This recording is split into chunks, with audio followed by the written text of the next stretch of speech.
சகோதர சகோதரிகளே, இந்த திருப்பலியானது பிரான்சிஸ் சேவியர் பிலோமினால் கருத்தப்படி நன்றி பலியாகும்.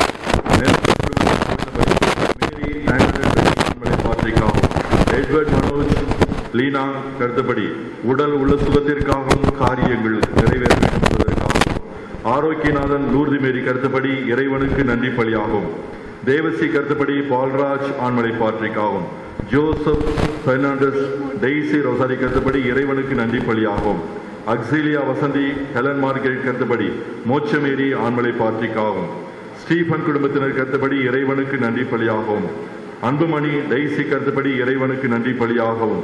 புருனோ ஆரோக்கியராஜ் வசந்த டாரத்தி மகள் டேனியலுடைய உடல் உள்ள சுகத்திற்காகவும் பக்தர் கருத்தப்படி இறைவனுக்கு நன்றி பலியாகவும். சிறப்பாக இன்றைக்கு நமது மத்தியிலே வந்து நமக்காக ஜெபித்து இறைவனுடைய ஆசிரியரையும் அருளையும் அபிஷேகத்தையும் பெற்றுக் கொடுக்க வந்திருக்கின்ற நமது புதிய குருக்கள் இருவரையும் நமது கரவொலி எழுப்பி வரவேற்று இந்த திருப்பலிக்கு அன்போடு வரவேற்போம். பிரியமான சகோதர சகோதரிகளை, இளம் குருக்களுக்காக சிறப்பாக இந்த திருப்பலியிலே ஜெபித்துக் கொள்ளுங்கள். ஏனென்றால் வருகின்ற நாட்களிலே இவர்கள் எடுத்து வைக்கின்ற ஒவ்வொரு அடியிலும் இறைவனுடைய ஆசீரும் அவருடைய சித்தமும் நிறைவேற வேண்டும் என்பதுதான் இறைவனுடைய ஆசீராக இருக்க வேண்டும், ஆசையாக இருக்கிறது. அந்த ஆசை இவர்களுள் நிறைவேற வேண்டும் என்று சொல்லி இவர்களுக்காக ஜெபித்துக் கொள்ளுங்கள். அதே போல இன்றைக்கு நமது மகிழ்ச்சியிலே கலந்து கொண்டு வந்திருக்கின்ற நமது குருமட அதிபர் தந்தை சனிஸ்லாஸ் அவர்களையும், நமது முன்னாள் உதவி பங்கு தந்தை இந்நாள் பல்லட பங்கு தந்தை அருள் சோமாலே அவர்களையும் நமது குடும்பத்தின் சார்பிலே அன்போடு வரவேற்கிறேன். Welcome father.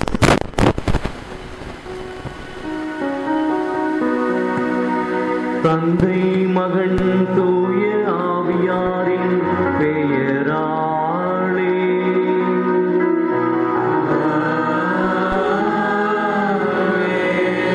நம் ஆண்டவராகிய இயேசு கிறிஸ்துவின் அருளும் கடவுளின் அன்பும் தூய ஆவியாரின் நட்புறவும் உங்கள் அனைவரோடும்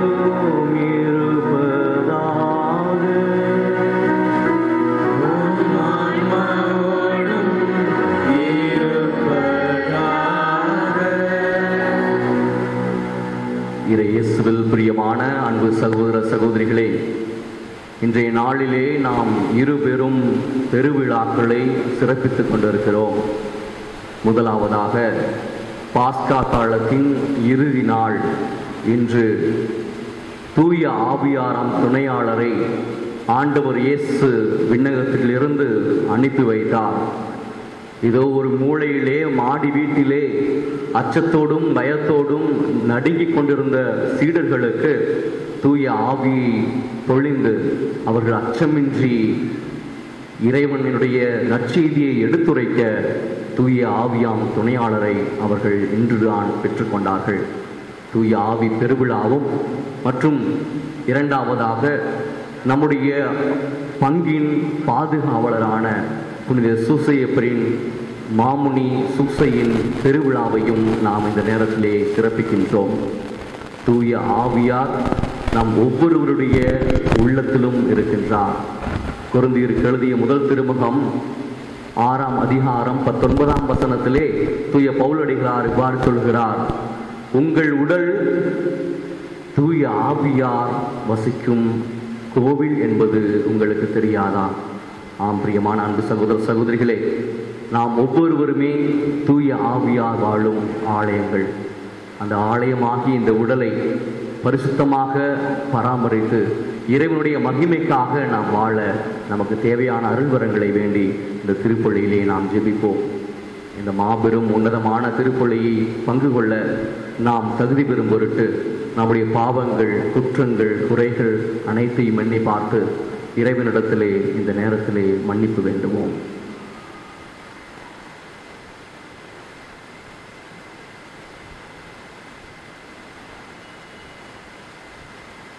எல்லாம் வல்ல இறைவனிடமும் சகோதர சகோதரிகளே உங்களிடமும் நான் பாவியிலே ஏற்றுக்கொள்கிறேன். ஏனெனில் சிந்தனையாலும் சொல்லாலும் செயலாலும் கடமையில் தவறுகளாலும் பாவங்கள் பல செய்தேன். என் பாவமே என் பாவமே என் பெரும் பாவமே. ஆகையால் இப்பொழுது கல்யாண குடும்பங்களாகவும் வாழ்த்துள்ள சகோதர சகோதரிகளின் நம்பிக்கையாக எனக்காக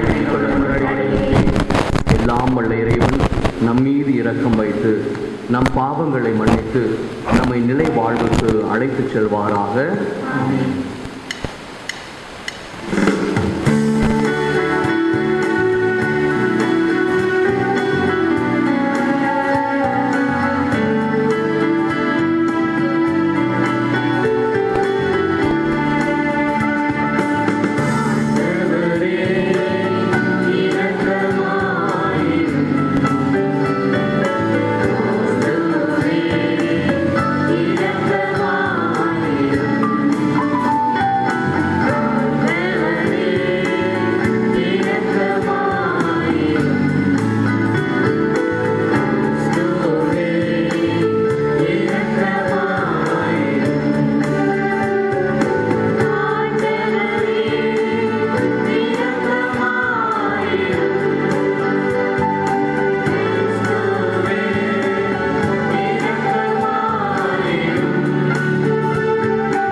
எல்லா மக்களிலும் நாடுகளிலும் உள்ள உமது அனைத்துலக திரு அவையை புனிதப்படுத்துகின்றேன்.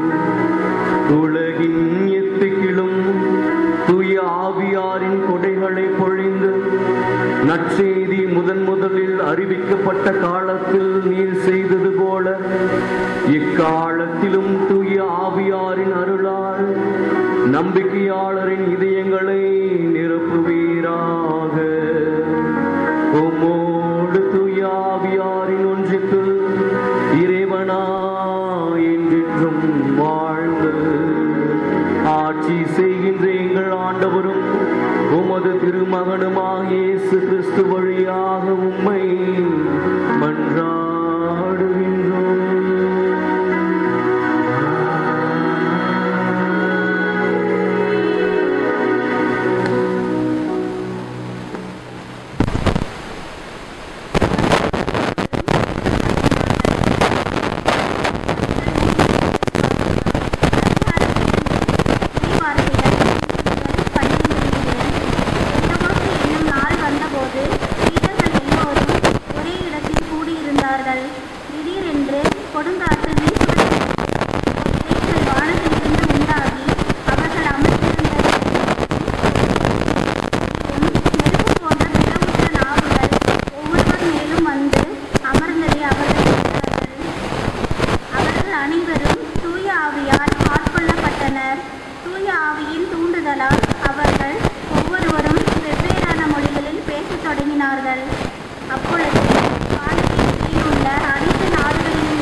நாடுகளில் வாழ்கின்றவர்களும் பிரிகியா, பம்பிலியா, எகிப்து, சிரேன் நகரை அடுத்த லிபியாவின் பகுதிகளில் வாழும் மக்களும் உரோமையிலிருந்து வந்து தங்கியிருந்தவர்களும் யூதரும் யூதம் தழுவியோரும் கிரேக்கரும் அரேபியரும் ஆகிய நாம் நம் மொழிகளிலே கடவுளின் மாபெரும் செயல்களை இவர்கள் பேச கேட்கிறோமே என்றனர்.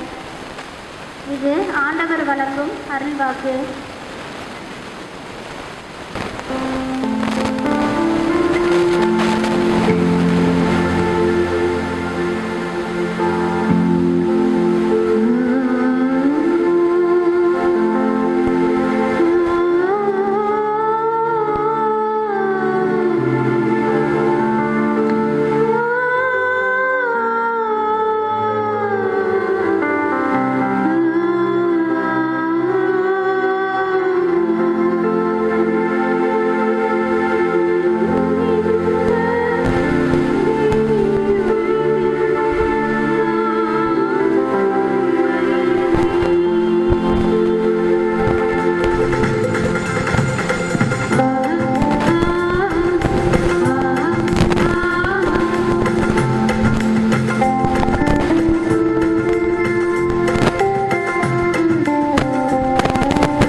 தினமாகும் என் நெஞ்சின் ஆசையை நான் உணர்ந்தேன்.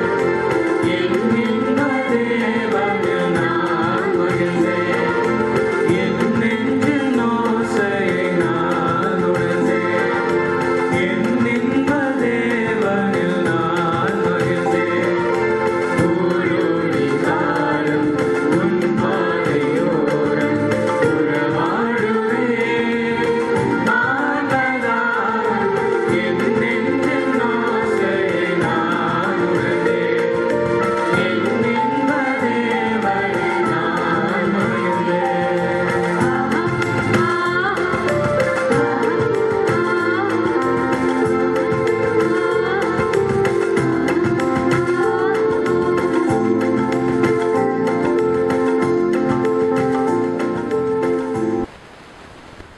இரண்டாம் வாசகம். தூய ஆவியின் கனிகள். திருத்தூதர் பவுல் கலாத்தியருக்கு எழுதிய திருமுகத்திலிருந்து வாசகம். அதிகாரம் 5 இறைவசனங்கள் 16 முதல் 25 முடிய. சகோதர சகோதரிகளே, நான் சொல்கிறேன், தூய ஆவியின் தூண்டுதலுக்கு ஏற்ப வாழுங்கள். அப்பொழுது ஊனியல்பின் இச்சைகளை நிறைவேற்ற மாட்டீர்கள். ஊனியல்பின் இச்சை தூய ஆவிக்கு முரணானது. தூய ஆவியின் விருப்பம் ஊனியல்புக்கு முரணானது. இவை ஒன்றுக்கொன்று எதிராய் உள்ளதால் நீங்கள் செய்ய விரும்புவதை உங்களால் செய்ய முடிவதில்லை. நீங்கள் தூய ஆவியால் வழிநடத்தப்பட்டால் சட்டத்திற்கு உட்பட்டவர்களாக இருக்க மாட்டீர்கள். ஊனியல்பின் செயல்கள் யாவும் தெளிவாய் தெரியும். அவை பரத்தைமை, கெட்ட நடத்தை, காமவெறி, கிளை வழிபாடு, பில்லி சூனியம், பகைமை, சண்டை சச்சரவு, பொறாமை, சீற்றம், கட்சி மனப்பான்மை, பிரிவினை, பிளவு, அழுக்காறு, குடிவெறி, களியாட்டம் முதலியவை ஆகும். இத்தகையவற்றில் ஈடுபடுவோர் இறையாட்சியை உரிமை பெறாத அடைவதில்லை. ஏற்கனவே அதையே இப்போது மீண்டும் ஆவியின் கனியோ அன்பு, அமைதி, பொறுமை, பரிவு, நன்னயம், நம்பிக்கை, நன்னடக்கம் என்பவையாகும். இவையுள்ள இடத்தில் திருச்சட்டத்திற்கு இடமில்லை. கிறிஸ்து இயேசுக்கு உரியவர்கள் தங்கள் ஊனியல்பை அதன் இழிவுணர்ச்சிகளோடும் இச்சைகளோடும் சேர்த்து சிலுவையில் அறைந்து விட்டார்கள். தூய ஆவியின் துணையால் நாம் வாழ்கிறோம். எனவே அந்த ஆவி காட்டும் நெறியிலேயே நடக்க முயல்வோம். இது ஆண்டவர் வழங்கும் அருள்வாக்கு. பாடல். தூய ஆவியை எழுந்தருள்வீர், வானின்று உமது பேர்வழியின் அரிசுடர் என் மீது அனுப்பிடுவீர். எளியவர் தந்தாய் வந்தருள்வீர், நன்கொடை வளலே வந்தருள்வீர், இதய ஒளியை வந்தருள்வீர். உன்னத ஆறுதலானவரே, ஆன்ம இனிய விருந்தினரே, இனிய தன்மையும் தருபவரே, உழைப்பில் கலப்பை தீர்ப்பவரே, வெண்மை தணிக்கும் குளிர்நிழலே, அழுகையில் ஆறுதலானவரே, உன்னத பேரின்ப ஒளியை உம்மை விசுவாசத்தோருடைய நெஞ்சின் ஆழம் இறக்குகிறீர். உமது அருள் ஆற்றல் இல்லாமல் உள்ளது மனிதனில் ஒன்றுமில்லை, நல்லது அவனில் ஏதுமில்லை. மாசு கொண்டதை கழுவிடுவீர், வறட்சியுற்றதை நனைத்திடுவீர், காயப்பட்டதை ஆற்றிடுவீர், வணங்காதிருப்பதை வளைத்திடுவீர், குளிரானதை நீர் போக்கிடுவீர், தவறி போனதை ஆண்டருள்வீர். இறைவா, உம்மை விசுவசித்து உம்மை நம்பும் அடியாருக்கு கொலைகள் ஏழும் ஈந்திடுவீர், புண்ணிய பலன்களை வழங்கிடுவீர், இறுதியில் மீட்பும் தந்திடுவீர், அழிவில்லா இன்பம் அருள்வீரே. நச்செடிக்கு முன் வாழ்த்துளி.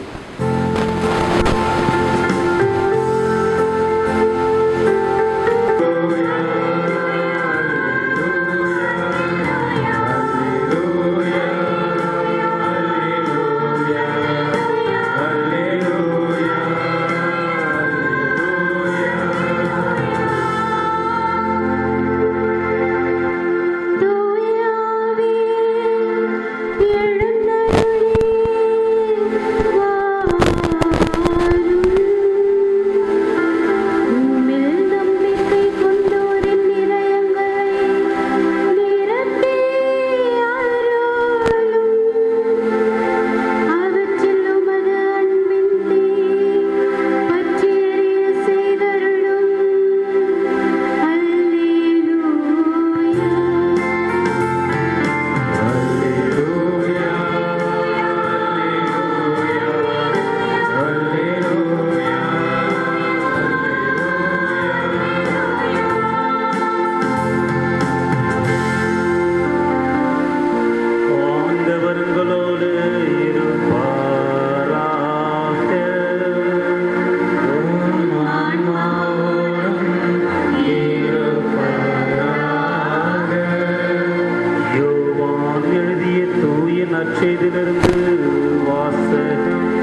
அதிகாரம் 15 இறை வார்த்தைகள் 26, 27 மற்றும் அதிகாரம் 16 இறை வார்த்தைகள் 12 முதல் 15 முடிய.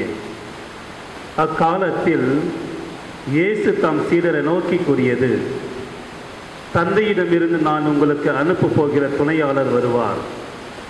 அவரே தந்தையிடமிருந்து வந்து உண்மையை வெளிப்படுத்தும் தூய ஆவியார்.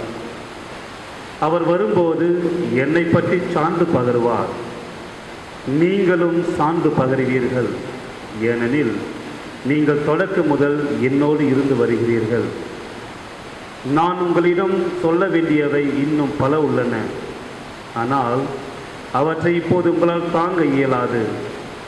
உண்மையை வெளிப்படுத்தும் தூய ஆவியார் வரும்போது அவர் முழு உண்மையை நோக்கி உங்களை வழிநடத்துவார். அவர் தாமாக எதையும் பேச மாட்டார், தாம் கேட்பதையே பேசுவார். வரப்போகிறவற்றை உங்களுக்கு அறிவிப்பார்.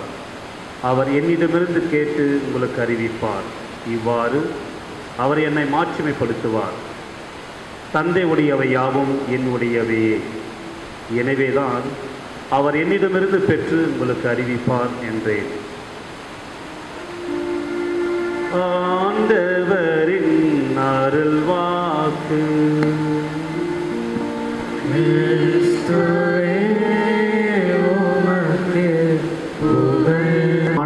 சகோதர சகோதரிகளை, நல்லா இருக்கீங்களா? சந்தோஷமா இருக்கீங்களா? சந்தோஷத்தை காணுங்க. ஒரு சில முகங்கள் மட்டும்தான் புன்னகை பூக்குது. மறுபடியும் கேட்குற, சந்தோஷமா இருக்கீங்களா? உங்க எல்லாத்துக்கும் ஹாப்பி பர்த்டே. எல்லாம் சர்ப்ரைஸா பார்க்குறீங்க. எல்லாருக்கும் எப்படி ஹாப்பி பர்த்டே? ஏன் இன்னைக்கு ஹாப்பி பர்த்டே? இயேசுவிலே பிரியமானவர்களே, நம்முடைய தாய் திருச்சபை இன்று தூய ஆவியினுடைய பெருவிழாவை கொண்டாடி கொண்டிருக்கிறது. நம்முடைய போத்தனூர் தல திருச்சபை நம்முடைய பங்கின் பாதுகாவலரான யோசேப்பினுடைய திருவிழாவை பெருவிழாவாக கொண்டாடி மகிழ்கிறோம். ஆக இன்று நமக்கு இரட்டை மகிழ்ச்சி. இதுல நாம் பார்க்க வேண்டிய காரியம் என்ன என்றால், 2000 ஆண்டுகளுக்கு முன்பு இதே நாள் பெந்தகோஸ்தே நாள், அதாவது பாஸ்காவுக்கு பிறகு 50வது நாள், பலர் ஒரு மாடி அறையிலே எருசலேம் நகரிலே கூடியிருக்கிறார்கள். அந்த எருசலேம் நகரில் கூடியிருக்கிறவர்களுக்கு பயந்து ஒரு சிலர் மாடி அறையிலே பதுங்கி இருக்கிறார்கள். இவ்வளவுதான். இன்றைய விழாவினுடைய மிக பெரிய இந்த விழாவினுடைய மிக சிறிய சிறப்பம்சம் என்ன என்று பார்த்தால், அங்கு பலர் இருக்கிறார்கள். நாம் பார்த்தோம், இன்றைய முதல் வாசகத்திலே வாசித்ததை போல எத்தனையோ மக்கள் மெசபத்தோமியாவிலிருந்து பார்த்தரும் மேதியரும் எலாமியரும் என்று சொல்லி பலவிதமான மக்கள் அங்கு வந்து கூடியிருக்கிறார்கள். அப்படி அங்கு வந்து கூடியிருக்கிற அந்த சமயத்திலே ஒரு சிலர் மாடி அறையிலே பயந்து நடுங்கிக் கொண்டு ஒதுங்கி இருக்கிறார்கள். யார் அவர்கள்? ஆண்டவர் இயேசுவினுடைய சீடர்கள் அவர்கள். ஆண்டவர் இயேசு இறந்து விட்டாரே, நம்முடைய வாழ்க்கையெல்லாம் முடிந்து விட்டதே என்று சொல்லி வருத்தப்பட்டு ஒளிந்து கொண்டிருக்கிறார்கள். இதோ இந்த மக்கள், இங்கு இவ்வளவு கூட்டமாய் வந்திருக்கிற இந்த மக்கள் எங்களை பார்த்து கேலியும் கிண்டலும் செய்வார்களே, இதோ இவர்கள் இயேசுவோடு நடந்தவர்கள் அல்லவா, இயேசுவோடு வாழ்ந்தவர்கள் அல்லவா, இயேசு செல்கிற எல்லா இடங்களுக்கும் இவர்களும் இயேசுவோடு அல்லவா சென்றார்கள், இப்பொழுது இயேசு இல்லையே, இவர்கள் மட்டுமே இருக்கிறார்களே என்று சொல்லி நம்மை கிண்டல் செய்வார்களே என்று சொல்லி அந்த கிண்டலுக்கும் கேலிக்கும் பயந்து போகிறார்கள்.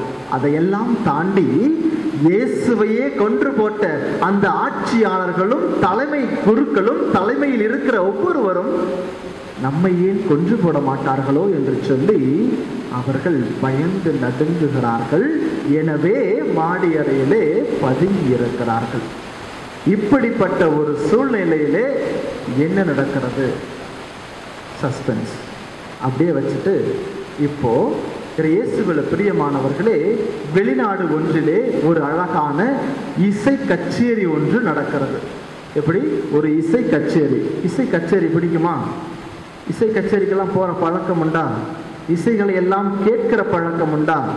ஒரு ஒரு அழகான ஒரு இசை மேதை ஒருத்தர் இருந்தார். அவருடைய பெயர் இஞ்ஞாசி படரேவ்ஸ்கி என்கிற பெயர். இவர் மாதிரி ஒரு பியானோ யாராலையும் வாசிக்க முடியாது. என்னதான் ட்ரை பண்ணாலும் இவருடைய அளவுக்கு அந்த பியானோவை வாசிப்பதற்கு இந்த உலகிலே ஆள் இல்லை என்கிற அளவுக்கு அவ்வளவு அற்புதமாக வாசிக்கக்கூடியவராய் இவர் இருக்கிறார்.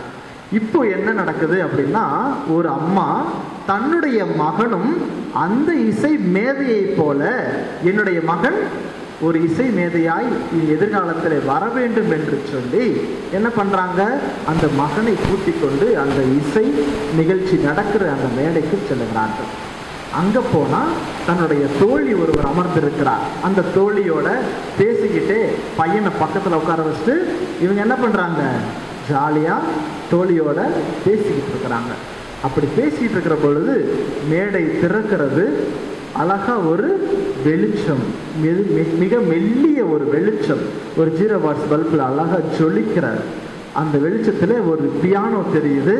அந்த பியானோல ஒரு குட்டி பையன், யாரு, ஒரு குட்டி பையன் உட்காந்து ட்விங்கிள் ட்விங்கிள் லிட்டில் ஸ்டார் பாட்டு தெரியுமா? கேட்டிருக்கீங்களா? இப்போதான் அந்த குட்டீஸ்லாம் தலையாட்டுது. கேட்டிருக்கேன். ட்விங்கிள் ட்விங்கிள் லிட்டில் ஸ்டார்ங்கிற பாட்டை அந்த பியானோவில் பிடிச்சி அழகாக வாசிச்சுட்டு இருக்கிறான். Time time time.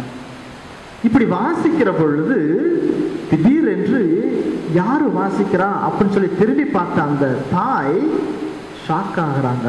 ஏன் பக்கத்தில் உட்காந்துருக்கிற பையனை காணோம், ஏன் அவன் தான் அங்கே மேலே போய் உட்காந்து வாசிச்சுட்டு இருக்கிறான். இப்பொழுது அந்த தாய்க்கு ஒரு நடுக்கம். என்ன நடுக்கம்? இது இவன் வாசிக்க வேண்டிய கச்சேரி அல்ல. யார் வாசிக்கணும்? ஒரு மிகப்பெரிய இசை மேதை வாசிக்கணும். ஆனா அந்த இசை மேதை வருவதற்கு முன்னாடி இந்த தம்பி உட்காந்து வாசிச்சுட்டு இருக்கிறானே, ஐயோ அவர் இசை மேதை வந்தார்னா இவனை பிடிச்சி திட்டிடுவாரோன்னு சொல்லி இந்த தாய்க்குள்ளாய் ஒரு பதட்டம் வருகிறது. இந்த நேரத்திலே அரங்கம் முழுவதும் மிகப்பெரிய விளக்குகள் ஒளிர்கின்றன.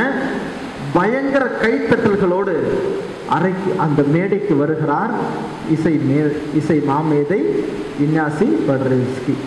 அப்படி வருகிற பொழுது அவர் அந்த சின்ன பையன் வாசிக்கிறத பார்க்கிறார். வாசிக்கிறத பார்த்ததும் என்ன செய்யறார்? கோபம் கொள்ளவில்லை, மாறாக இவர் அந்த பையன் பக்கத்துல போய் அவன் வாசிக்கிற அந்த ட்விங்கிள் ட்விங்கிள் லிட்டில் ஸ்டாருக்கு ஏத்த மாதிரி எக்ஸ்ட்ரா கார்டு, ஹார்மனி எல்லாம் சேர்த்து இவர் பிடிக்கிறார். இன்னும் அதிகமான கரங்கள்ல அந்த பையன் வாசிக்கிற அந்த இசைக்கு அழகூட்டுகிறார். அப்படி அழகூட்டுகிற பொழுது அந்த இசை அங்க இருக்கிற ஒவ்வொருவருடைய காதுகளில் மிக ரம்மியமாக, மிக அழகாக, இப்படி ஒரு இசையா, இந்த சிறு பையனால் எப்படி ஒரு இசையை வாசிக்க முடியுமா என்கிற அளவுக்கு அந்த இசை இன்னும் அழகாய் போகிறது. இயேசுவிலே பிரியமானவர்களே, நம்முடைய வாழ்க்கையும் எப்படித்தான் இருக்கிறது. பல நேரங்களிலே நாம் வாழ்ந்து கொண்டிருக்கிறோம். நாம் இங்க இருக்கிற ஒவ்வொரு நாளும் நம்முடைய வாழ்க்கையை பார்த்து வாழ்ந்து கொண்டிருக்கிறோம். ஆனால் இந்த இசை மேதை அந்த சிறுவனுடைய இசையை இன்னும் அழகாய் மாற்றியதை போல ஆண்டவருடைய ஆவியானவருடைய வருகை நம்முடைய வாழ்க்கையை இன்னும் அழகாய், இன்னும் ரம்மியமாய் மாற்றுகிறது. இதுதான் ஆண்டவர் இயேசுவினுடைய திருத்தூதர்களுடைய வாழ்க்கையிலும் நடக்கிறது. என்ன நடக்கிறது? நான் சொன்னேன் அல்லவா, இதோ இந்த மக்கள் எல்லாம் என்னை கேலியும் கிண்டலும் செய்வார்களே என்று ஒரு பயம் ஒருபுறம், இந்த தலைமையில் இருக்கிறவர்கள் எல்லோரும் என்னை கொன்று போடுவார்களே, இயேசுவையே கொன்றவர்கள் என்னை கொல்ல மாட்டார்களா, எங்களை கொல்வதற்கு எந்நேரமாகும் என்று சொல்லி அவர்கள் பயந்து நடுங்கிக் கொண்டிருக்கிற அந்த அச்சம் ஒருபுறம், இதெல்லாம் இருக்கிற இந்த நிலையிலே மாடி அறையிலே ஒளிந்து கொண்டிருக்கிறார் அன்னை மரியாள் தனி ஒருவராக இந்த 12 பேரையும் தேற்றுவதற்கு முயற்சி செய்து கொண்டிருக்கிறார். என்னுடைய மகன் உயிர்த்து விட்டான், நீங்கள் கண்ணால் கண்டீர்களே, ஆண்டவர் இயேசு உங்கள் முன் வந்தார் அல்லவா, என்னுடைய விழாவிலே என்னுடைய கைகளிலே உங்களுடைய கைகளை இடுங்கள் என்று சொன்னார் அல்லவா, அமைதி உங்களோட உரித்தாங்க என்று சொன்னார் அல்லவா, இன்னும் ஏன் பயப்படுகிறீர்கள், ஆண்டவர் இயேசு உயிர்த்து விட்டார் என்று அன்னை மரியாள் அவர்களுக்கு தேற்றிய போதும் இந்த வெளியிலே இருக்கிற இந்த மக்களை பார்த்து அவர்கள் பயந்து நடுங்கிக் கொண்டிருக்கிற இந்த சமயத்தில் தான் இந்த மாடி அறையில் அப்படியாய் ஒரு அக்கினி அபிஷேகம் நடக்கிறது. என்ன? மாடி அறையிலே அந்த 13 மேலும் ஆண்டவருடைய ஆவியானவர் தீனாக்கு வடிவிலே இறங்குகிறார். இறங்குகிற பொழுது என்ன நடக்கிறது? அவர்கள் இன்னும் அதிகமாக வலுவூட்டப்படுகிறார்கள், இன்னும் அதிகமாக தெம்பூட்டப்படுகிறார்கள். எப்படி? இப்பொழுது ஆவியானவருடைய வருகை அவர்களுக்குள்ளாய் நடக்கிற பொழுது வெளியிலே இருக்கிற துன்பமும் துயரமும் கேலியும் கிண்டலும் அச்சமும் கொலை செய்து விடுவார்களோ என்ற பயமும் மாறி போய்விட்டதா? இல்லை அன்பானவர்களே, வெளியிலே இருக்கிற துன்பமும் துயரமும் அப்படியே தான் இருக்கிறது.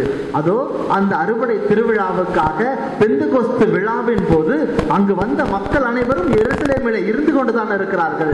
இப்பொழுது வெளியே சென்றால் அவர்கள் கேலி செய்ய மாட்டார்களா? நிச்சயம் செய்வதற்கு வாய்ப்பு உண்டு. இப்பொழுது வெளியே போனால் தலைமை குருக்களும் தலைமை அதிகாரத்தில் இருப்பவர்களும் அவரை கொன்று போட மாட்டார்களா? நிச்சயம் வாய்ப்பு உண்டு. வெளியே இருக்கிற நிகழ்ச்சி, வெளியே இருக்கிற துன்பம், வெளியே இருக்கிற அச்சம் அப்படியே தான் இருக்கிறது.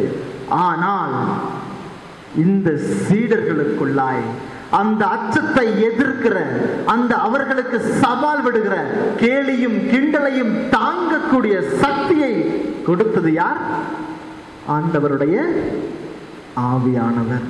அந்த ஆவியானவர் வருகிற பொழுது நம்முடைய வாழ்க்கையில் இருக்கிற துன்பங்களும் துயரங்களும் மாறி போகும் என்று நான் சொல்லவில்லை.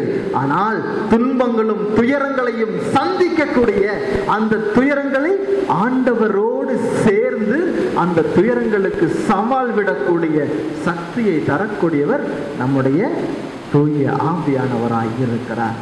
எனவேதான் தூய ஆவியாருடைய வருகை இந்த திருச்சபையினுடைய பிறப்பாய் இருக்கிறது. தூய ஆவியாருடைய வருகை இந்த திருச்சபை ஊற்றெடுக்க ஒரு காரணமாய் இருக்கிறது. அப்படிப்பட்ட ஒரு மிகப்பெரிய திருவிழாவை தான் இன்று நீங்களும் நாங்களும் மிக சிறப்பாக கொண்டாடி கொண்டிருக்கிறோம். இன்றைய நற்செய்தி வாசகத்திலே நாம் வாசிக்கிற பொழுது நாம் கேட்டோம், தூய ஆவியாருடைய 2 சிறப்பான பண்புகள் என்ன?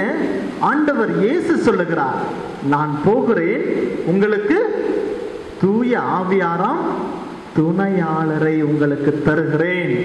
யாரை? துணையாளரை உங்களுக்கு தருகிறேன். நேற்று சாயந்தரம் மழை வந்துச்சா? மழை வந்துச்சா வரலையா? நல்ல மழையா? கொட்டுச்சா? எத்தனை பேர் வீடுகளில் கரண்ட் போச்சு? ஒரு சில வீடுகளில் நிச்சயமாக கரண்ட் போயிருக்கும். ஒரு சில பகுதிகளில் கரண்டெல்லாம் போச்சு. கரண்டெல்லாம் போகிற பொழுது இந்த குழந்தைகள்லாம் எந்திரிச்சு வெளில போக முடியுமா? கரண்டெல்லாம் போயிடுச்சு, இருட்டாயிருச்சு. இப்போ அவசரத்துக்கு வெளியே போகணும், கேட்டை சாத்தணும். வெளியே போவீங்களா குட்டீஸ்? போவீங்களா? போவீங்களா? யாரை கூட்டிட்டு போவீங்க? யாரை கூட்டிட்டு போவீங்க?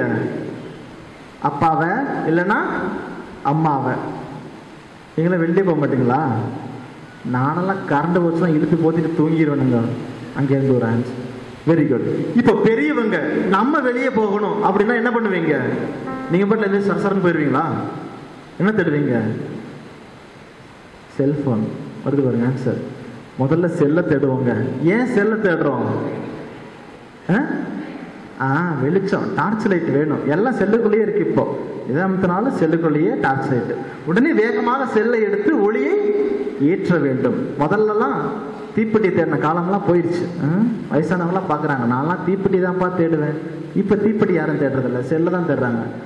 செல்லை தேடி டார்ச் லைட் போட்டு ஒளியோடு நாம் வெளியே செல்வோம். சரியா? நமக்கு ஏதாவது ஒரு துணை தேவையாய் இருக்கிறது, ஒளி தேவையாய் இருக்கிறது. அந்த ஒளியை தரக்கூடியவர் யார்? தூய ஆவியானவராய் இருக்கிறார்.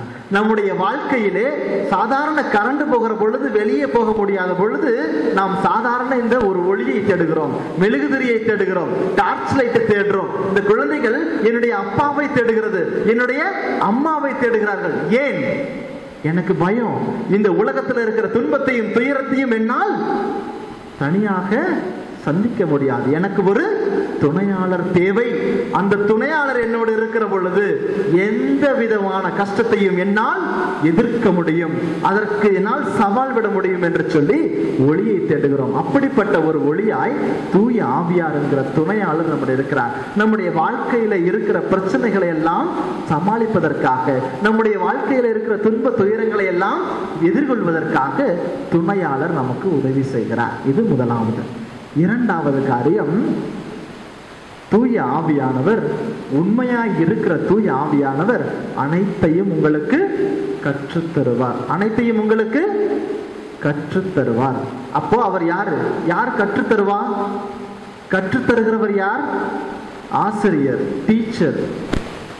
குழந்தைங்களா, தூய ஆவியானவர் ஒரு டீச்சர்னு சொன்னோன்னு பயப்படுறாங்க. ஏன் பயப்படுறாங்க? மறுபடி ஹோம்ஒர்க்கா, மறுபடி பனிஷ்மெண்ட்டா, எழுதாம போனா அடி விழுகும் கையில, இல்லையா? அடி விழுவோம். இப்பெல்லாம் அடிக்கக்கூடாது இல்லையா? என்ன பண்றாங்க? அம்மா கொஞ்சம் போய் வெளில நின்றுக்கம்மா, நீ ஹோம்ஒர்க் முடிச்சுட்டு உள்ளவாமா, இல்லையா? மறுபடி பனிஷ்மெண்ட். பனிஷ்மெண்ட் மாறுது, ஆனா பனிஷ்மெண்ட் மாறல. சரியா? பனிஷ்மெண்ட்டினுடைய கொடுக்கிற விதம் மாறுகிறது, ஆனா பனிஷ்மெண்ட் மாறல. டீச்சர் என்றாலே ஒரு பயம். ஏனென்றால் பனிஷ் பண்ணிடுவாரு, ஹோம்ஒர்க் கொடுப்பாரு, நிறைய கற்றுக் கொடுப்பாரு. ஆனால் இயேசுவிலே பிரியமானவர்களே, தூய ஆவியானவர் எப்படிப்பட்டவராய் இருக்கிறார்? நமக்கு நம்முடைய வாழ்க்கையை கற்றுத்தரக்கூடியவராய் இருக்கிறார். இது கோபப்படுகிற ஒரு ஆசிரியர் அல்ல, சிடுமூஞ்சாய் இருக்கிற ஆசிரியர் அல்ல, எப்பொழுதும் முறைச்சுக்கிட்டே இருக்கிற ஆசிரியர் அல்ல.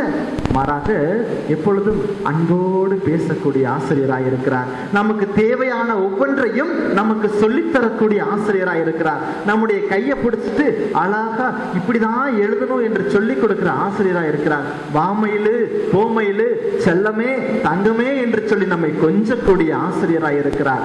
அப்படிப்பட்ட ஆசிரியரை தான் நாம் நம்முடைய வாழ்க்கையிலே கொடையாக பெற்றிருக்கிறோம்.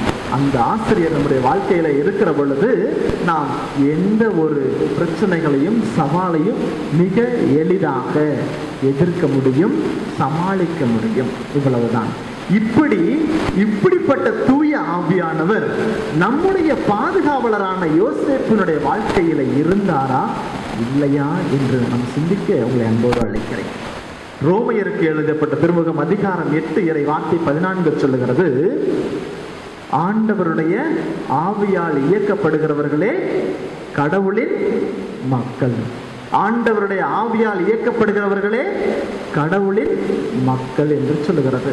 இப்பொழுது தூய ஆவியானவருடைய இயக்கம் சூசையினுடைய வாழ்க்கையிலே இருந்ததா இல்லையா? நம்முடைய வாழ்க்கையிலே இப்பொழுது ஒவ்வொரு நாளும் எப்படி வாழ்ந்து கொண்டிருக்கிறோம் என்று சிந்தித்து பார்த்தோம் என்றால், வேலை முக்கியமா குடும்பம் முக்கியமா? வேலை முக்கியமா குடும்பம் முக்கியமா? வேலை முக்கியம். வேலைதாயா முக்கியம். ஏன்னா சம்பாதிக்கணும்ல. சும்மா வீட்டில் பொண்டாட்டி குழந்தைங்களே வச்சுட்டா முடிஞ்சிருமா?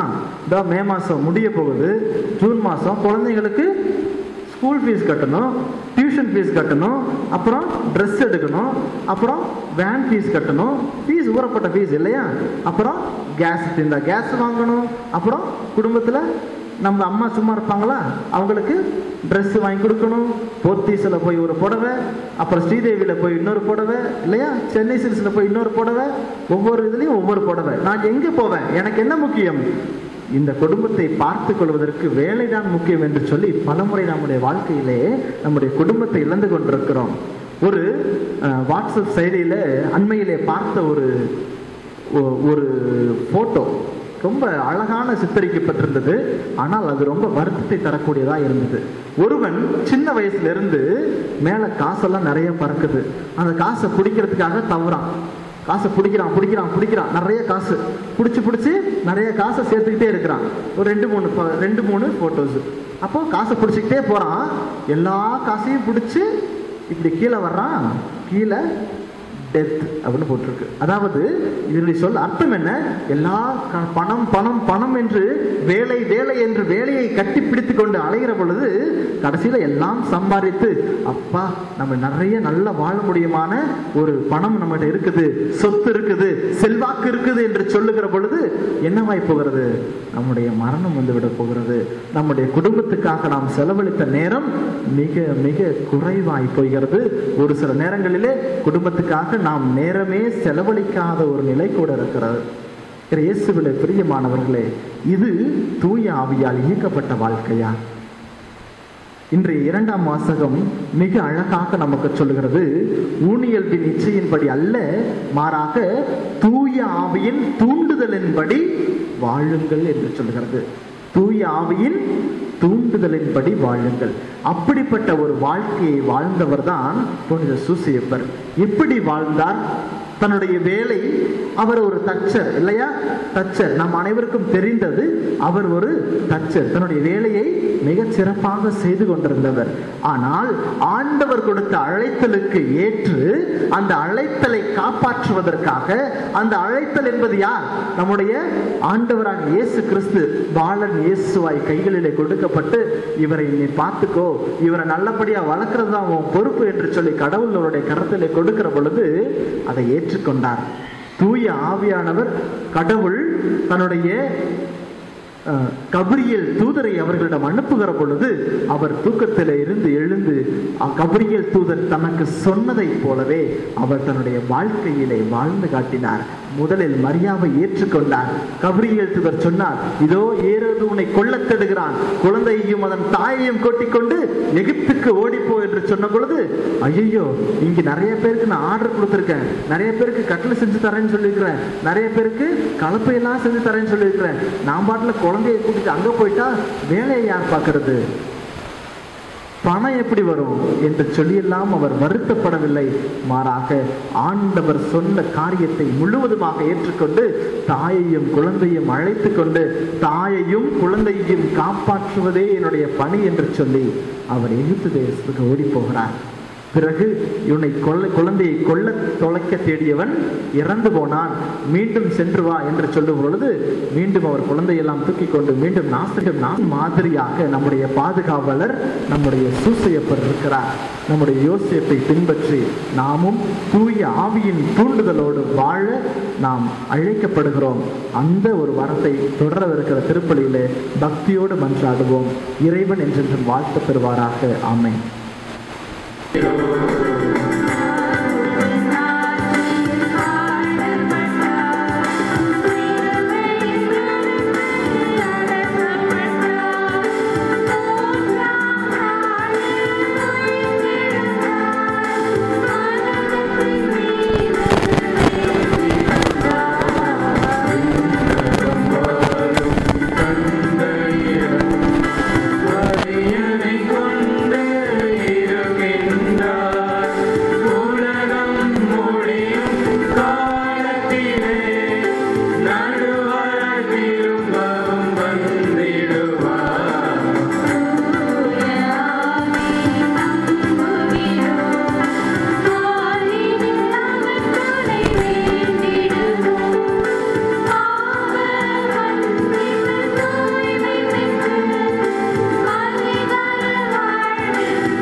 என்னை நோக்கி மன்றாடு, உனக்கு நான் செவிசாய்ப்பேன் என்று சொன்ன நம் தேவனிடம் தூய ஆவியால் நிரப்பப்பட்டவர்களாய் நாம் வாழவும், தூய மாமுனி சூசியை போல நம் வாழ்க்கை மாறவும் நமக்கு தேவையான அருள்வரங்களை கேட்டு ஜெபிப்போம்.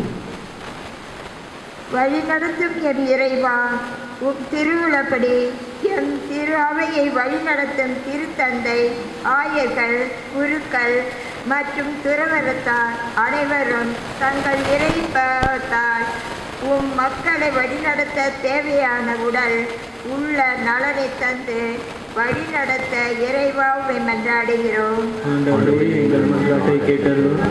நீதியின் அரசே என் இறைவா, எம் நாட்டை ஆட்சி செய்யும் தலைவர்கள், அதிகாரிகள் அனைவரும் தொலைநோக்கு பார்வை கொண்டு நாட்டின் வளர்ச்சிக்காகவும் நாட்டு மக்களின் வளர்ச்சிக்காகவும் தங்களை அர்ப்பணித்து வாழ இறைவாவை மன்றாடுகிறோம்.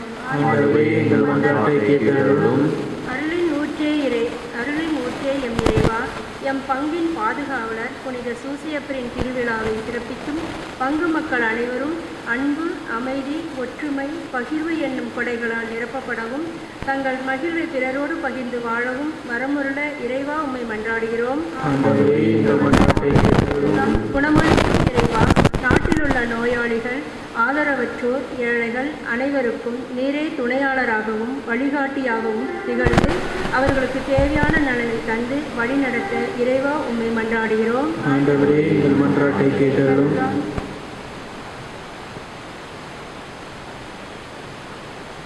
அன்பு தெய்வமே இறைவா, நாங்கள் ஏறெடுத்திருக்கின்ற இந்த மன்றாட்டுகளுக்கு நீர் செவி சாய்த்தருளும்.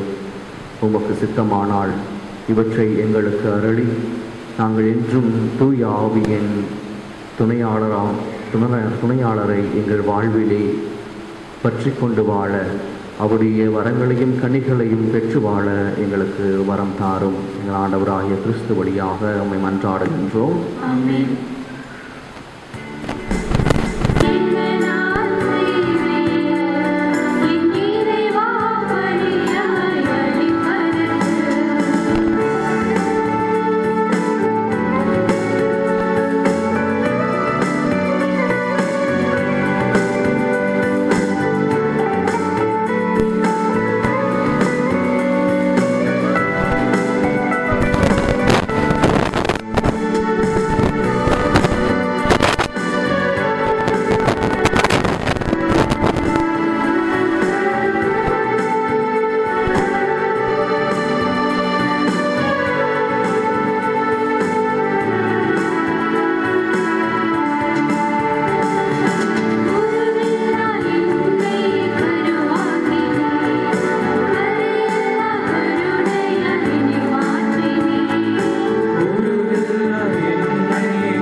சகோதர சகோதரிகளே, என்னுடையதும் உங்களுடையதுமான இப்பொழி எல்லாம் வல்ல தந்தையாகிய இறைவனுக்கு ஏற்றதாகும்படி மன்றாடுங்கள்.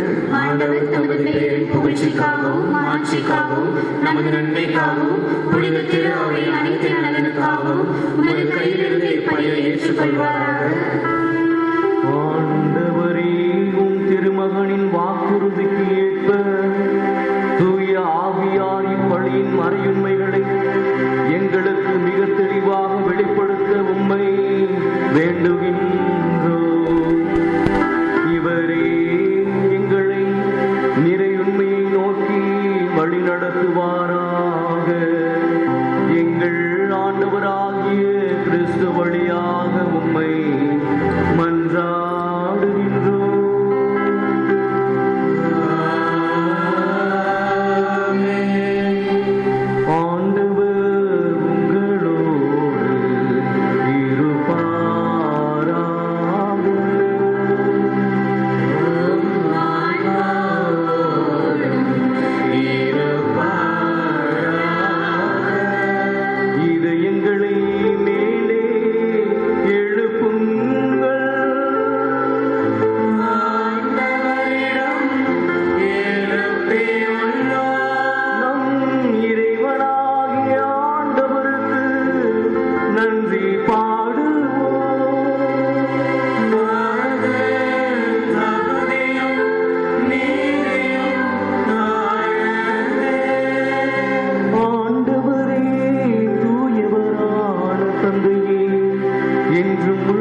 அனைத்துலக மாங்கருணை பெறும் மக்களுக்கின்றன. அவ்வாறே ஆற்றமிக்கோரும் அதிகாரம் கொண்ட தூதர்களும் உமது மாட்சி புகழ்ந்து முடிவின்றி பாடுவதாவது.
ஆண்டவரே, நீர் மெய்யாகவே தூயவர்.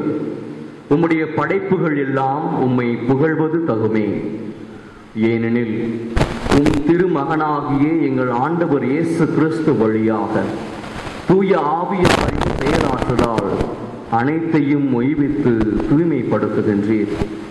கதிரவன் தோன்றி மறையும் வரை உமது பெயருக்கு தூய காணிக்கையை ஒப்புக் கொடுக்குமாறு உமக்கென மக்களை இடையராது ஒன்று சேர்த்து வருகின்றீர். எனவே ஆண்டவரே, உமக்கு அர்ப்பணிக்க நாங்கள் கொண்டு வந்துள்ள காணிக்கைகளை அதே ஆவியால் தூய்மைப்படுத்த உம்மை தாழ்மையுடன் மன்றாடுகின்றோம். இவ்வாறு உம் திருமகனாகிய எங்கள் ஆண்டவர் இயேசு கிறிஸ்துவின் உடலாகவும் இரத்தமாகவும் இவை மாறுவனமாக அவர் பணித்தவாறே இன் மறை நிகழ்வுகளை கொண்டாடுகின்றோம். ஏனெனில் அவர் காட்டிக் கொடுக்கப்பட்ட இரவில் அப்பத்தை எடுத்து உமக்கு நன்றி செலுத்தி ஆசி வழங்கி அதை பிட்டு தம் சீடர்களுக்கு அழைத்து அவர் கூறியதாவது: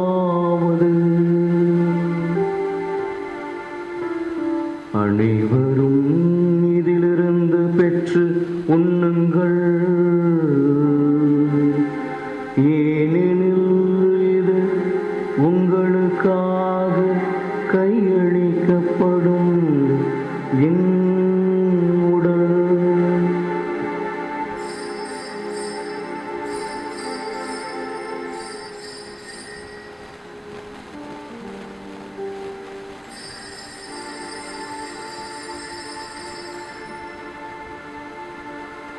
அவ்வண்ணமே இரவு விருந்தை அருந்திய பின்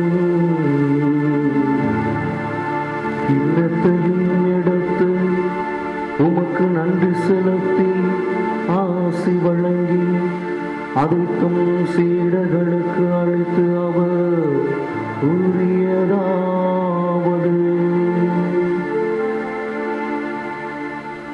அனைவரும் இதிலிருந்து பெற்று பருகுங்கள்.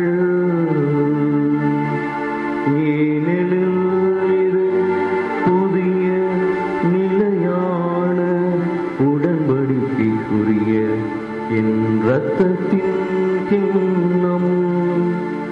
இது பாவ மன்னிப்புக்கென்று உங்களுக்காகவும் பலருக்காகவும் சிந்தப்படும். இதை என் நினைவாக செய்யுங்கள்.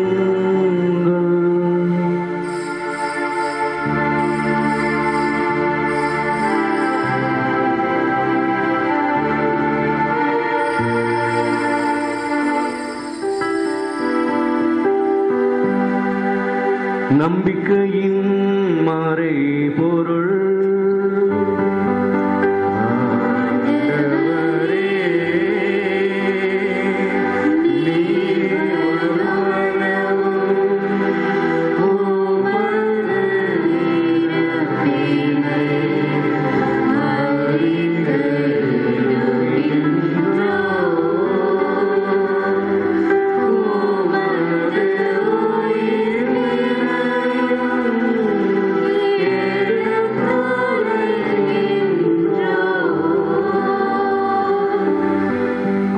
ஆண்டவரே, உம் திருமகனின் மீட்பு அளிக்கும் பாடுகளையும் வியப்புக்குரிய உயிர்ப்பையும் விண்ணேற்றத்தையும் நாங்கள் நினைவு கூறுகின்றோம். இவர் மீண்டும் வருவார் என எதிர்பார்த்திருக்கும் நாங்கள் இப்புனிதமான உயிருள்ள பலியை நன்றி செலுத்தி உமக்கு ஒப்புக் கொடுக்கின்றோம். உமது திரு அவையின் காணிக்கையை கண்ணோக்கியருள உம்மை மன்றாடுகின்றோம். இப்பலியினால் நீர் உளம் கனிய திருவுளமானீர். இவ்வாறு உம்முடைய திருமகனின் திரு உடல் திரு இரத்தத்தால் ஊட்டம் பெறும் நாங்கள் அவருடைய தூய ஆவியால் நிரப்ப பெற்று கிறிஸ்துவுக்குள் ஒரே உடலும் ஒரே உள்ளமும் உடையவராக விளங்கச் செய்வீராக.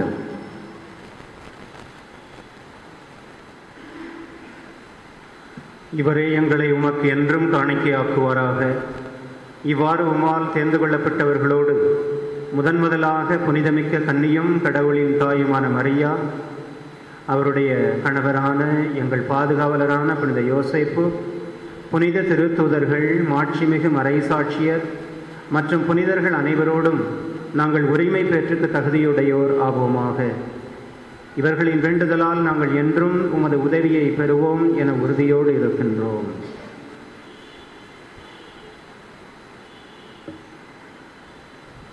ஆண்டவரே, எங்களை மூடு புறமாக்கும் இப்பலி உலகிற்கெல்லாம் அமைதியும் மீட்பும் தர வேண்டும் என மன்றாடுகிறோம். இவ்வுலகில் பயணம் செய்யும் உமது திரு அவையை சிறப்பாகவும் அடியாராக எங்கள் திரு தந்தை பிரான்சிஸ், எங்கள் ஆயர் தாமஸ் அக்வைனஸ், ஏனைய ஆயர்கள், திருநிலையாளர், உமக்கு சொந்தமான மக்கள் ஆகிய அனைவரையும் நம்பிக்கையிலும் அன்பிலும் உறுதி பெறச் செய்வீராக. நீர் விரும்பியபடி உம் திருமுனைக்கின்ற இந்த குடும்பத்தின் வேண்டுதல்களுக்கு கனிவுடன் செவிசாய் திரளும். கனிவுள்ள தந்தையே, எங்கும் சிதறண்டிருக்கும் உம்முடைய பிள்ளைகளை கனிவோடு உம்மோடு சேர்த்து கொள்ளும். தந்தை இறைவா, இன்றைக்கு நன்றிப்பலி அர்ப்பணம் செய்கின்ற பிள்ளைகளையும் குடும்பத்தினரையும் சிறப்பாக பங்கினுடைய பாதுகாவலருடைய திருவிழாவை கொண்டாடுகின்ற எமது பங்கு பிள்ளைகளையும் நிறைவாக ஆசிர்வதித்து, உனது நெஞ்சம் நாடுவதை நான் உனக்கு தருவேன் என சொன்னீரே. பிள்ளைகள் விரும்புகின்ற உடல் உள்ள சுகத்தையும் மனமகிழ்ச்சியும் சந்தோஷத்தையும் சமாதானத்தையும் நினைத்திருக்கின்ற காரியங்கள் எல்லாம் வெற்றியும் கொடுத்து கண்ணின் கருவெள்ளி போல காத்திருடும். தந்தையே, இன்றைய திருப்பலியிலே நினைவுகூரப்படுகின்ற ஆன்மாக்களுக்கு பாவ கட்டுக்களிலிருந்து விடுதலை கொடுத்து பரிசுத்தமான ஒரு பாதத்திடம் தாரும். இறந்து போன எங்கள் சகோதர சகோதரிகளையும் உமக்கு உகந்தவராய் வாழ்ந்து இந்த உலகத்தை விட்டு சென்ற அனைவரையும் உமது ஆட்சியில் கனிவுடன் ஏற்றருளும். நாங்களும் அங்கு வந்து சேர்ந்து அவரோடு உமது ஆட்சியால் என்றும் மன நிறைவு அடைவோம் என எங்கள் ஆண்டவராகிய கிறிஸ்து வழியாக எதிர்நோக்கி இருக்கின்றோம். இவர் வழியாகவே நீர் உலகுக்கு எல்லா நன்மைகளையும் வாரி வழங்குகின்றீர்.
எம் மீட்பராகிய இயேசு கிறிஸ்துவின் வருகைக்காகவும் காத்திருக்கின்றோம்.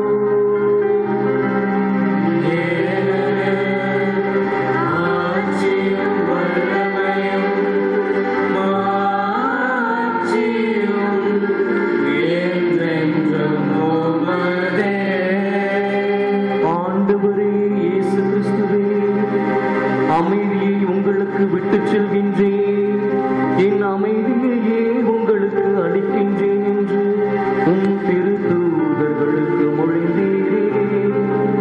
எங்கள் பாவங்களை பாராமல் உமது திரு அவையின் நம்பிக்கையை கண்ணோக்கி உமது திருவுளத்திற்கேற்ப அதற்கு அமைதியும் ஒற்றுமையும் அளித்தருள்வீராக.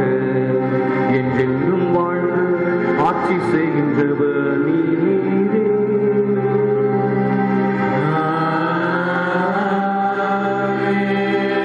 ஆண்டவருடைய அமைதி உங்களோடு என்றும் இருப்பதாக.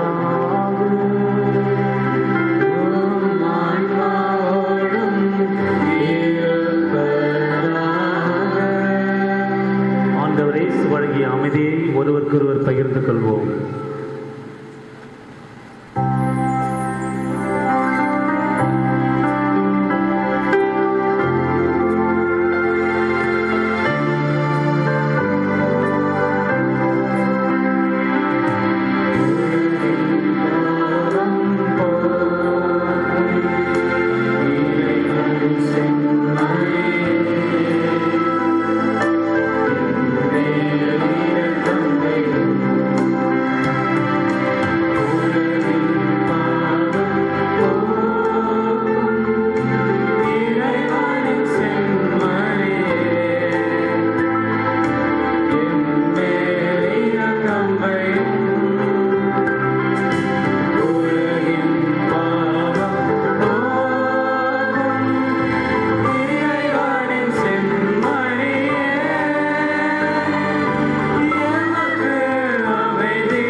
இதோ இறைவனின் செம்மறி, இவரே உலகின் பாவங்கள் அனைத்தையும் போக்குபவர்.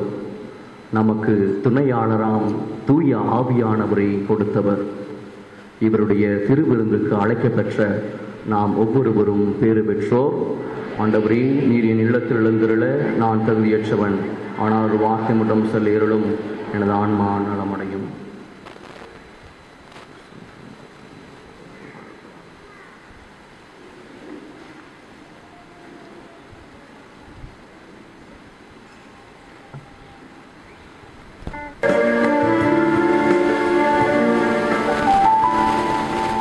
பிரியமான சகோதர சகோதரிகளே, உங்கள் அனைவருக்கும் இந்த அருமையான மாலை நேரத்திலே இங்கு இருக்கின்ற அருள் தந்தையர்கள், உதவி பங்கு தந்தை தியாகோல் சார்பாக திருவிழா வாழ்த்துக்களை மகிழ்ச்சியோடு தெரியப்படுத்திக் கொள்கிறோம். Happy feast, happy birthday. எல்லாருக்கும் சந்தோஷமா மகிழ்ச்சியா அதே சமயத்தில் இறைவனுடைய ஆசீரோடு வாழ வேண்டும் என சொல்லி ஒருவருக்காக நாம் சிறப்பாக ஜெபித்துக் கொள்வோம். இந்த வாரம் வழக்கம் போல திருப்பலிகள் நடைபெறும். பிரியமானவர்களே, திருப்பலி முடிந்த உடனே நமது தேர் பவனியானது ஆரம்பிக்க இருக்கிறது. இந்த தேர் பவனி என்பது விசுவாசத்தை பிறருக்கு சொல்லுகின்ற பவனி. ஆடம்பரத்துக்காக, பேச்சுக்காக, விளையாட்டுக்காக அல்ல, மாறாக நாம் செல்லுகின்ற ஒவ்வொரு இடத்திலுமே நிறைய பிற மத சகோதர சகோதரிகள் வாழ்ந்து கொண்டிருக்கிறார்கள். அவருடைய தேர்பவனிக்கும் நமக்கு வித்தியாசம் இருக்கிறது. நாம் எடுக்கின்ற தேர்பவனி என்னவென்றால், இது நான் ஒரு கிறிஸ்தவள், இயேசுவை சுமந்து வருகிறேன், புனித சூசையப்பர் எனக்கு செய்த எல்லா உதவிகளையும் நினைத்து நன்றி சொல்லுகின்ற ஒரு பெரிய ஒரு பவனியாக இருக்க போகிறது. இனி தயவு செய்து, நமக்கு என்று கட்டுப்பாடுகள் இருக்கிறது, நமக்கு என்று ஒரு சில வழிகள் இருக்கிறது. எனவே அதை பின்பற்றி ஜெபித்துக் கொண்டு, பாடிக்கொண்டு, இறைவனை சுதித்துக் கொண்டு, புனித சூசையப்பர் வழியாக நாம் பெற்றுக்கொண்ட எல்லா உதவிகளுக்கும் நன்றி சொல்லி இந்த தேர் பவனியிலே நாம் எல்லோரும் கலந்து கொள்வோம். தேர் பவனி முடிந்தவுடனே இறுதியிலே திவ்ய நற்கனை ஆசீரோடு நமது திருவிழாவானது நிறைவு வர இருக்கிறது. அடுத்த வாரம் ஞாயிற்றுக்கிழமை நாம் அனைவருமாக இணைந்து மூவொரு தேவனுடைய திருவிழாவை கொண்டாட இருக்கிறோம். திருப்பலி முடிந்தவுடனே, காலை 2வது திருப்பலி முடிந்தவுடனே திருக்கொடியானது இறக்கப்பட இருக்கிறது. அதேபோல வருகின்ற திங்கட்கிழமை அன்று நாம் சிறப்பாக அன்னை மரியாள் திருச்சபையுடைய தாய் என்கிற திருவிழாவை முதல் முறையாக நமது திருச்சபையிலே நமது திருத்தந்தை அவர்கள் கொண்டாட சொல்லி இருக்கிறார்கள். எனவே திருத்தந்தையுடைய கட்டளைக்கு இணங்க அந்த பரிசுத்தாவினுடைய திருவிழாவிற்கு அடுத்த நாள் இந்த விழாவை கொண்டாட இருக்கிறோம். எனவே முடிந்தவர்கள் அனைவரும் திங்கட்கிழமை காலை திருப்பலியிலே கலந்து கொள்ள வேண்டும்படியாக அன்போடு கேட்டுக்கொள்கிறோம். பிரியமானவர்களே, ஏறக்குறைய 6 மாதங்களாக நமது மத்தியிலே பல பணிகளை செய்த யாக்கோன் சகோதரர் சுவாமிநாதன் அவர்கள் தனது பணியை இன்றோடு முடித்துவிட்டு தனது வந்த இடத்திற்கு செல்ல இருக்கிறார், ஹைதராபாத் ஹோலி ஸ்பிரிட் காங்கிரிகேஷன். எனவே பல பணிகளை நமது பங்கிலே செய்திருக்கிறார். எனவே இந்த நேரத்திலே நமது குடும்பத்தின் சார்பிலே உதவி தந்தை மற்றும் இங்கே இருக்கின்ற எல்லாரும் சார்பாக திருத்தந்தை சுவாமிநாதன் அவர்களுக்கு நமது நன்றிகளும் வாழ்த்துக்களும் பாராட்டுகளும். அதே போல நமது மத்தியிலே கடந்த 30 நாட்களாக குழந்தைகளுக்கு மறைக்கல்வி கற்பித்து அவர்களை ஞானத்திலும் அறிவிலும் வளர்த்தெடுத்த சகோதரர் ஜானி அவர்கள் இன்றைக்கோடு தனது பணியை முடித்துவிட்டு தனது இடத்திற்கு செல்ல இருக்கிறார். எனவே நமது குடும்பத்தின் சார்பிலே கடந்த 30 நாட்களாக நமது குழந்தைகளுக்கு புதுமை உறுதி பூசல் பெறுகிற குழந்தைகளுக்கு அற்புதமான மறைக்கல்வி கற்பித்து பல உதவிகளை செய்த ஜானி அவர்களுக்கும் நமது குடும்பத்தின் சார்பிலே நன்றிகளும் வாழ்த்துக்களும் பாராட்டுகளும். அதே போல நமது உதவி பங்கு தந்தை அவர்களும் கடந்த 1 வருடமாக நமது பங்கிலே பல பணிகளை அரும்பணிகளை செய்திருக்கிறார். ஒரு சில பணிகள் என்று சொல்ல முடியாது. என்னோடு தோள் கொடுத்து நான் செய்கின்ற பணிகளிலே பாதி பணிகளையும் அவர் இணைந்து எப்படி செய்யலாம், என்ன செய்யலாம், பங்குடைய வளர்ச்சியை எப்படி ஏறெடுக்கலாம் என சொல்லி பல பணிகளிலே இணைந்து நிறைய பணிகளை இதுதான் அதுதான் என்று சொல்ல முடியாது. 1 வருடமாக அவ்வளவு அற்புதமான இங்கும் சரி நமது கிளை பங்கான குறிச்சியிலும் சரி நிறைய பணிகளை செய்திருக்கிறார். எனவே தந்தை அவர்கள் டிரான்ஸ்பர் ஆகி மாற்றலாகி இந்தியாவுக்கு கிடையாது, தமிழ்நாட்டுக்கும் கிடையாது, எங்கும் கிடையாது, வெளிநாட்டுக்கு செல்கிறார். பிரான்ஸ் தேசத்திற்கு மறை பரப்பு பணிக்காக நமது ஆயர் அவர்களால் தேர்ந்தெடுக்கப்பட்டு அவரும் அதை ஏன்னா வெளிநாட்டுக்கு போனால் யாரும் போக மாட்டாங்க. அது இன்னொரு நாட்டுக்கு மொழி தெரியாத இடத்துக்கு போனால் போகிறது கஷ்டம். தமிழ் தெரிஞ்சால் போயிடலாம். அங்கே போய் பிரான்ஸில் தான் பிரெஞ்சில் தான் எல்லாமே பூச வைக்கணும், பேசணும், வைக்கணும், பழகணும், எல்லாவற்றையும் கற்றுக்கொண்டு செல்ல இருக்கிறார். எனவே தந்தை அவர்களுக்கு சிறப்பாக அடுத்த வாரம் ஞாயிற்றுக்கிழமை மாலை திருப்பலி முடிந்தவுடனே நமது மகிழ்ச்சியும் நன்றியும் தெரியப்படுத்தி அவருக்கு வழி அனுப்பி வைப்போம். எனவே தந்தை அவர்களுக்கும் இந்த நேரத்திலே நமது நன்றிகளும் வாழ்த்துக்களும் பாராட்டுகளும். பிரியமானவர்களே, நமது உதவி பங்கு தந்தையாக அருள் தந்தை அலெக்ஸ் அவர்கள் கருமத்தமட்டியிலே உதவி பங்கு தந்தையாக பணியாற்றி கொண்டிருக்கிறார். எனவே தந்தை அவர்கள் வருகின்ற 1ஆம் தேதியிலிருந்து தனது புதிய உதவி பங்கு தந்தை பொறுப்பை எடுப்பார் என்பதையும் இந்த நேரத்தில் தெரியப்படுத்திக் கொள்கிறேன். சிறப்பாக இன்றைக்கு நமது அழைப்பை ஏற்று நமது பங்கிற்கு வந்து அற்புதமாக திருப்பலி நிறைவேற்றி தெய்வீகம் நிறைந்த மறைவுரைகள் சொல்லப்போனால் ஆச்சரியமா இருக்கு. நீங்களாம் இதான் ஃபர்ஸ்ட் முதல் இப்பதான் என்ன சொல்றது, புது மாப்பிள்ளை மாதிரி வந்திருக்கீங்க. எங்களால் நம்ப முடியல, என்னாலே நம்ப முடியல. அந்த அளவிற்கு உங்களுடைய திருப்பலிகளும் சரி மறைவுரையும் சரி அவ்வளவு அழகாக இருந்தது. எனக்கே எங்களுக்கு ஆச்சரியமாக இருந்தது. சிறிது நாட்களிலே இவ்வளவு அர்த்தத்தோடு ஆழத்தோடு விசுவாசத்தோடு உங்களால் திருப்பலி நிறைவேற்ற முடிகிறது என்றால், மறைவுரை கொடுக்க முடிகிறதால் கண்டிப்பாக இறை சமுதாயத்தை உங்களால் வழிநடத்த முடியும்.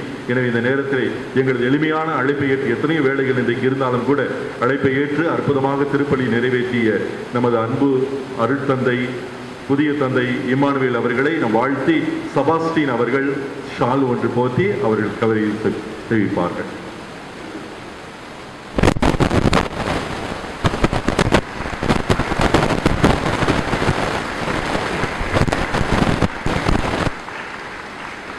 அடுத்ததாக ஞானப்பிரகாசம் அருட்தந்தை மறையுரை டாப் கியரில் போச்சு மாறி தெரிஞ்சது. அப்படிங்கிற ஸ்டெப் பை ஸ்டெப்பாக அழகாக அவளுடைய அந்த இதையும் சொல்லி தூய ஆவியோட இன்னைக்கு நம்ம பர்த்டே கொண்டாடுறோம் என்ன செய்யணும்னு சொல்லி அழகாக. அது மட்டுமல்ல, ஒரு மறையுரை என்றால் இப்படித்தான் இருக்கணும் அப்படிங்கிறதுக்கு ஒரு இலக்கணம் இருக்கிறது. அப்படிப்பட்ட ஒரு இலக்கணத்தோடு ஒரு மறையுரை, அழகான ஒரு மறையுரையை கொடுத்திருக்கிறார். எனவே தந்தை ஞானப்பிரகாசம் அவர்களுக்கு திருவாளர் தாமஸ் அவர்கள் பொன்னாடை போர்த்தி கௌரவிப்பார்கள்.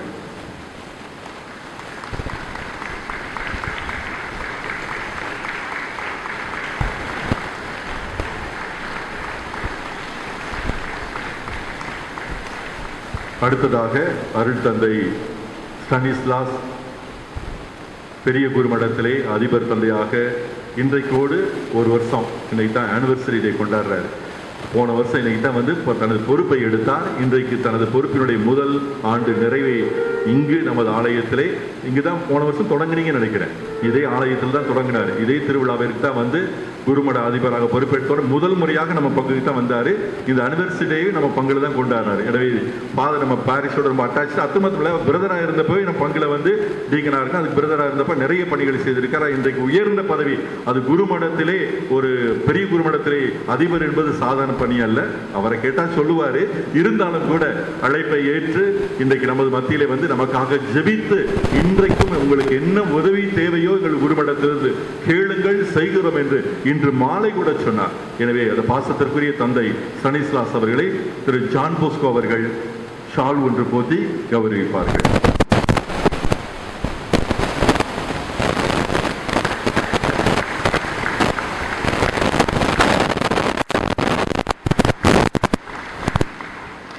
அடுத்ததாக சொல்ல தேவையில்லை, அறிமுகம் தேவையில்லை. தந்தை அருள் சோமார் எல்லாரும் மனசுல இதயத்தவர் இருக்கிறாரு. பிரிக்க முடியாது. அந்த அளவிற்கு கடந்த வருடம் முழுவதுமாக நமது பங்கிலே பல பணிகளை அற்புதமாக செய்து இப்பொழுது பல்லடத்திலே கலக்குன்னு கலக்கிட்டு இருக்காராம். கேள்விப்பட்டோம். ஃபாதர் ரொம்ப சந்தோஷம், நீங்கள் செய்கிற பணிகளை நிறைய பேர் சொல்லிக் கொண்டிருக்கிறார்கள். Really we are great, very happy also. உங்களுடைய பணிகளை நினைத்து பெருமைப்படுகிறோம். எனவே இங்கு வந்து எங்களோடு இணைந்து எங்களுக்காக திருப்படி நிறைவேற்றி செபித்ததற்காக நன்றி. திருவாளர் லெஸ்லி அவர்கள் தந்தை அருள் அவர்களுக்கு ஷால் ஒன்று போத்தி கௌரவிப்பார்கள்.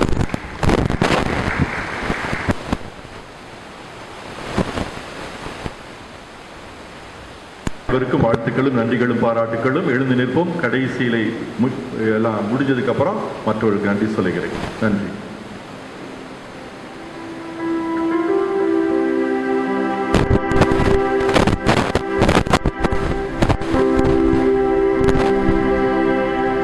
நன்றியோடு மன்றாடுவோமாக.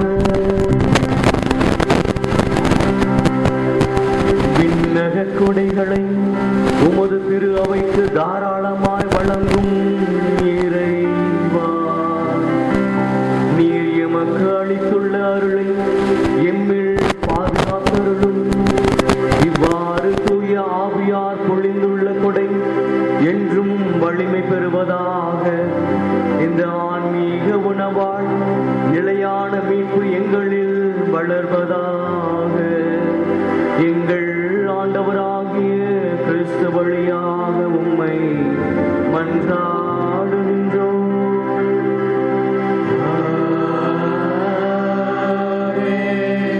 ஆண்டவர் உங்களோடு இருப்பாராக.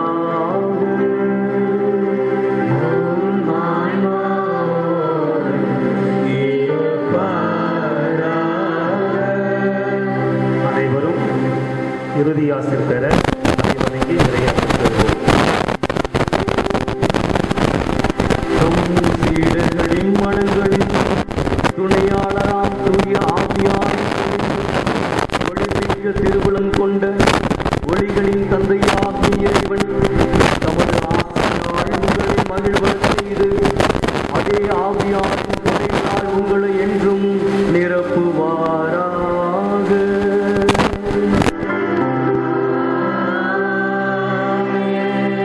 வியத்தகு முறையில் சீடர்களுக்கு தோன்றிய அதே தீ உங்கள் இதயங்களை தீமை அனைத்திலிருந்தும் ஆற்றலுடன் தூய்மைப்படுத்தி தமது ஒளியை உட்செலுத்தி ஒளிர்ந்திட செய்வாராக.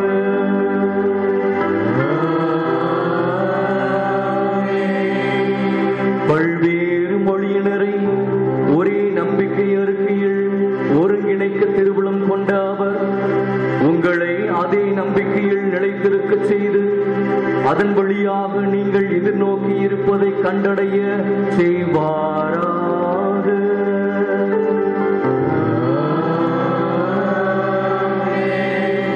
எல்லாம் வல்ல இறைவன் தந்தை மகன் தூய ஆவியாரின் ஆசி உங்கள் மீது இறங்கி உங்களோடு என்றும் தங்குவதாக.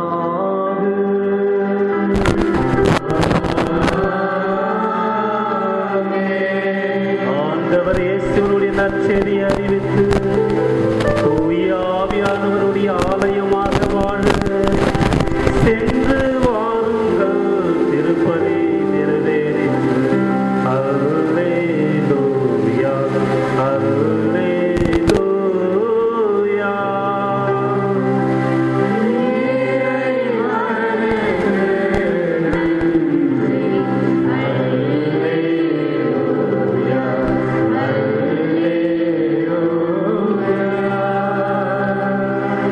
பிரியமான சகோதர சகோதரிகளை, உடனடியாக தேரானது மந்திரிக்கப்பட இருக்கிறது. முதலிலே நமது காவல் நிலையம் போலீஸ் ஸ்டேஷன் வரைக்கும் போகும். லெஃப்ட் சைடில் திரும்பி போலீஸ் ஸ்டேஷன் போய் டேர்ன் பண்ணி மீண்டுமாக நமது ஆலயம் வழியாக வந்து போலீஸ் குவார்டர்ஸ் அந்த இடத்துல திருப்பி டேர்ன் ஆகி நமது ஆலயத்திற்கு வரும். இணை பக்தியோடு 2 பேரால் 3 பேரா சேர்ந்து ஜெபமாலை ஜெபித்துக் கொண்டு பக்தியோடு செல்லுங்கள். நன்றி.